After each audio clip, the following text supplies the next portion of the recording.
The Dead Sea, 1,500 feet below sea level, is the lowest place on Earth.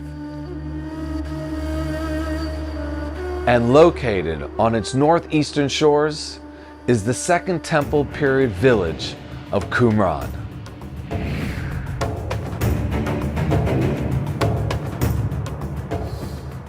Qumran was settled towards the end of the Second Temple period by a Jewish sect known as the Essenes. You see, towards the end of the Second Temple period, the Jewish people were very fractured. The Essenes, a radical fundamental group who believed in the imminent arrival of the Messiah, moved out of Jerusalem to the edge of the Judean desert. And it was here that they would establish their community.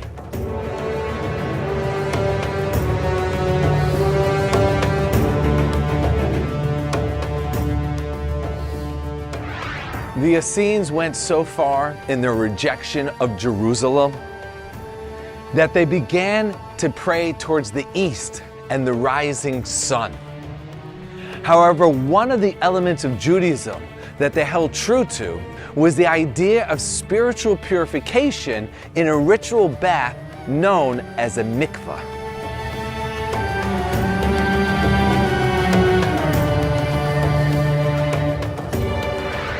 These ritual baths were fed with rainwater that were captured with an elaborate system of cisterns and aqueducts like the one you can see to the side of me.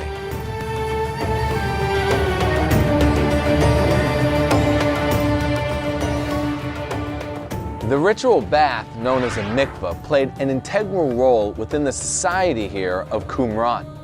Every mikvah would be divided with a wall down the center. Those that were impure would descend on the right-hand side, immerse themselves in the purifying water, and ascend the other side purified. And this is the origins of the Christian tradition of baptism.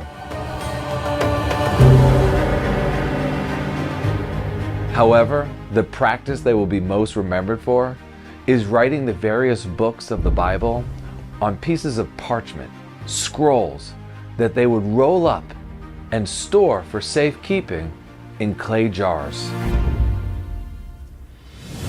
Qumran would meet its demise in the year 68 CE by the hands of the Romans.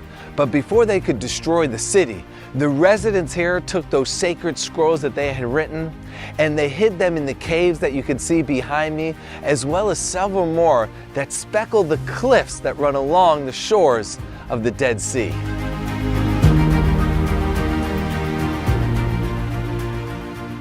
Now fast forward almost 1900 years. A Bedouin shepherd is here, allowing his flock to graze amongst the wild grass.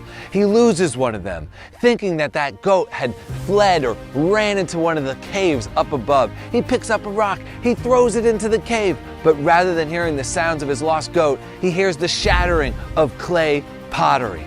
Thinking he may have found diamonds, gold, treasures, he runs out with great excitement. But to his dismay, all he found was leather parchment with Hebrew writing on it. Unbeknownst to him, he had just discovered the Dead Sea Scrolls.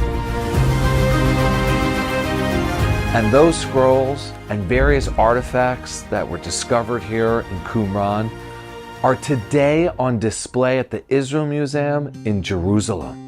And the amazing thing about seeing these scrolls is that when you compare them to the scrolls that are read every week in synagogues around the world, they are practically identical to one another. Which means the Torah, the Bible that we read today is the same Torah, the same Bible we read over 2,000 years ago. Visitors to Qumran can hike up to the caves, explore the archaeology, and really connect to the history of the land. On your next visit to the region of the Dead Sea, make sure to visit Israel's national park of Qumran.